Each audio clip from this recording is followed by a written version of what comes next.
Hello guys, for today's video, kwentuhan time. Pupunta nga kami ng Mamsar at bago kami pumunta ng Mamsar, pumunta muna kami sa Rashadia Fish Market.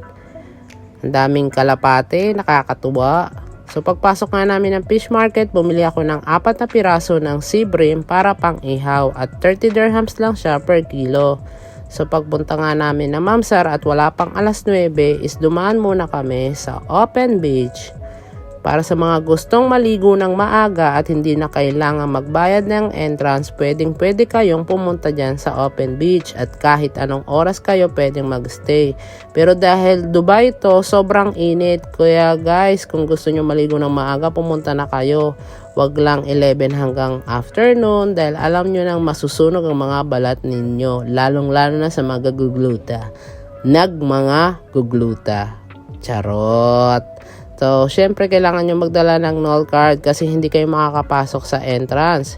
At syempre kailangan alas 9 bago kayo pumunta dyan kasi hindi kayo makakapasok. So, pagpasok nga namin dyan sa NOL cards, sa entrance ng Mamsar Chalet is naglagay kami ng 25 dirhams. If ever man na walang laman yung NOL card nyo, huwag kayong mag-alala kasi lalagyan nila yan dyan sa unahan. Tapos, pag nalagyan na nila yung NOL card mo ng laman, itatap mo dyan bago kayo pumasok. 25 dirhams kasi may sasakyan kayo. Pero kung wala kayo sasakyan at dadaan kayo sa main gate, 5 dirhams lang per head. So pagpasok nga namin niya, pumunta na kaagad kami sa may chalet administration para kunin ang Emirates ID ko at tanungin kung anong chalet.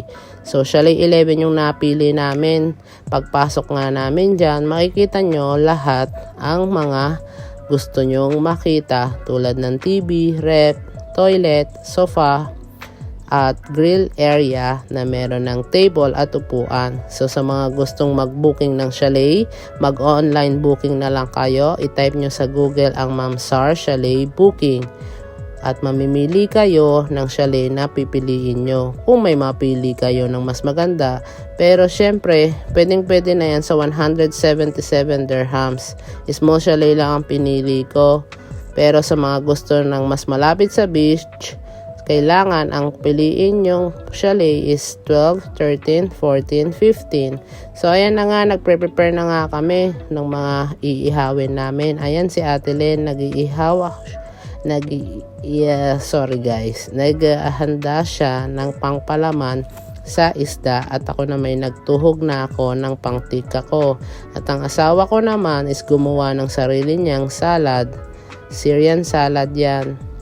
Parsley, sibuyas, kamatis, paminta, asin, at pomegranate sauce.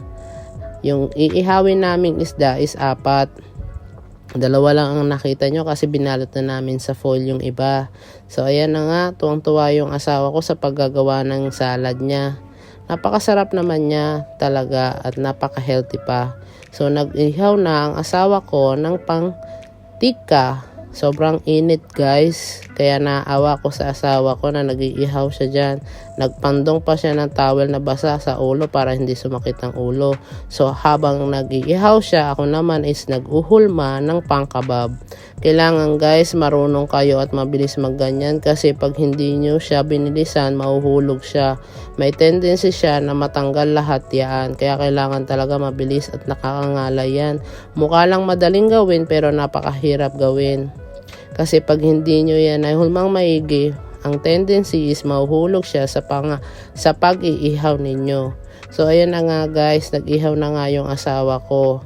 At kasamaang palad, yung isa na inihaw namin is nasira, natanggal. Makikita nyo dyan sa video na yan na matatanggal yung inihaw na isa.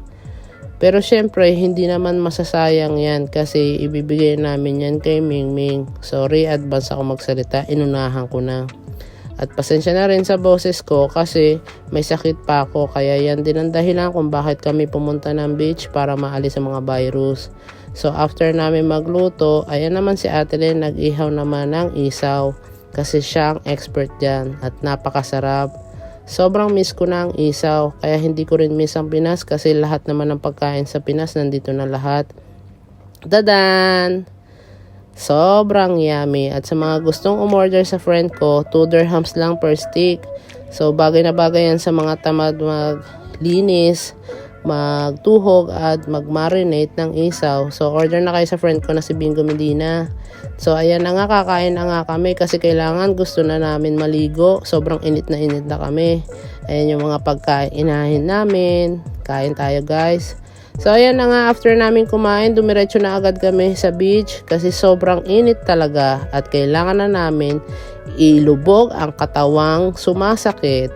So ayan, piniplex-flex ko pa yung suot ko. Balot na balot ako dyan pero okay lang, ganyan talaga eh. Pag mahal mo ang asawa mo, kailangan mo sundin.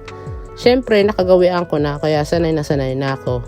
So thank you guys for watching. Please like and share and follow for more videos. I hope you like it, the view of Mamsar Beach. Para naman sa mga gustong magtanong about sa price and information sa Mamsar, just send PM for me. Thank you guys. I hope you like it.